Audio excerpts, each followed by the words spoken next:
Guys আজ ছিল একটা রাইস সেরেমনিতে ইনভাইট, সো আমরা চলে এসেছি এখানে। যাই হোক, বেলুন দিয়ে গেটটা ভালোই সাজিয়েছিল, আর ঢুকতেই দেখি স্যান্টা, তো আমি স্যান্টাকে একটু হ্যান্ডশিপ করে চলে এলাম ভিতরের দিকে। সো ভিতরে গিয়ে চারিদিকে দেখতে দেখতে তারপর চলে গেলাম স্টলের কাছে, গিয়ে নিয়ে নিলাম ফার্স্ট চিকেন পকোড়া।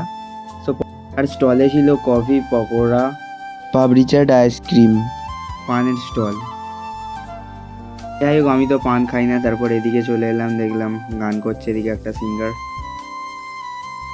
তো বেশ ভালোই গান করছিল, গান শুনতে শুনতে একটু ভিতরের দিকে এলাম, তারপর দেখলাম এখানে ছবি টবি তোলা হচ্ছে।